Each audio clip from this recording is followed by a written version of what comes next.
Do you ever feel like the world is a little bit sideways? Not an even 90 degrees or even flipped over 180 degrees so that you can figure out what's wrong, but kind of 23 degrees off? Well, that's why we're here. So, let's talk about redlines. Redlines exist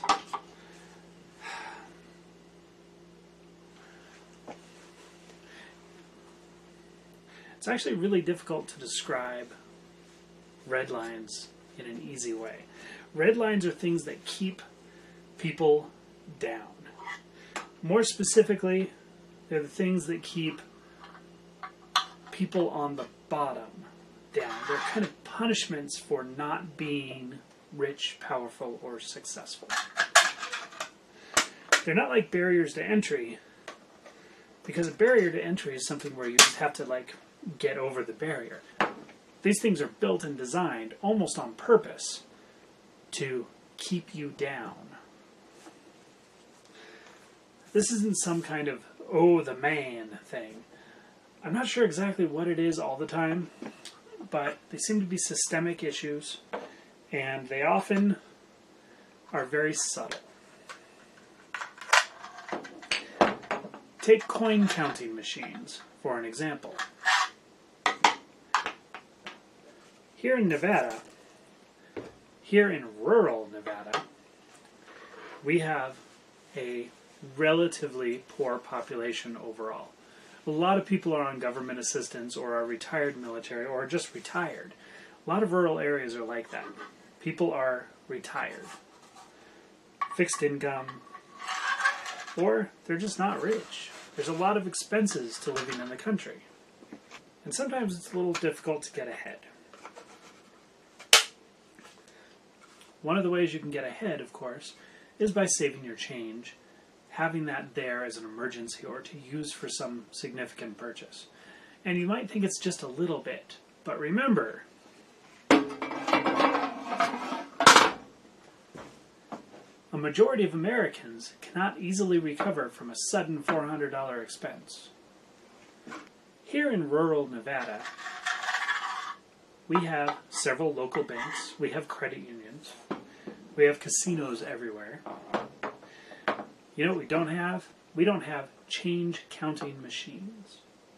You cannot drop bulk coinage off at any bank within 100 miles of me. Think about that. Not a big deal? Roll it up yourself? No. That's really no. You have to buy the coin rolls.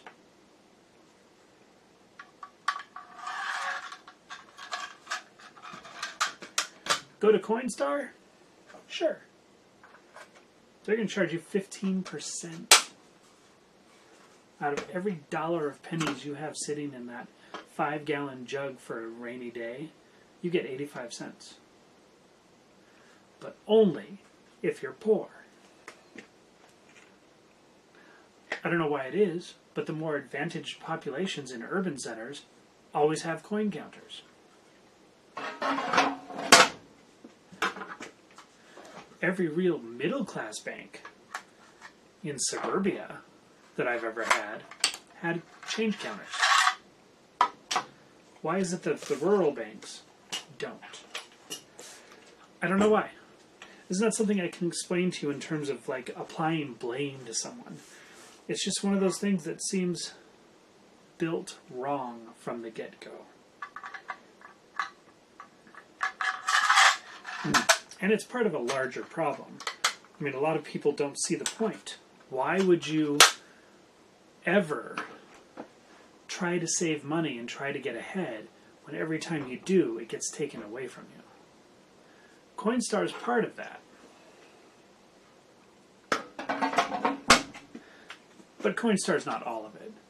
There's a lot of things like short-term lending fees, extreme interest rates. Pawn shops are actually a pretty good deal if you can get an honest one that will give you a fair valuation and a fair interest rate. But, that's kind of hard to find too.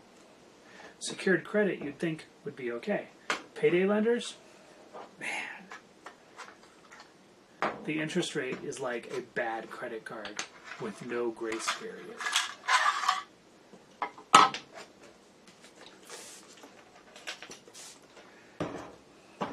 That's it. This is a pretty short video, but I just wanted to point out that, this is one of those things that makes life difficult for people. It's not a barrier to entry. It's a barrier to improvement. It's a glass ceiling to improvement. You can't save your change and use it effectively because you can't get a change counting machine out here. There is one exception to that, of course. If you're going to gamble, there's one casino in town that will take outside coin. All of the better casinos have signs on their coin counters saying no outside coin. But this one casino, kind of a dive, will take your change. And the reason they do that is because a lot of people who are addicted bring their change. That is all I have for you on this episode. I'm going to try to keep some of these short. 5-minute, 7-minute videos are easier to listen to sometimes.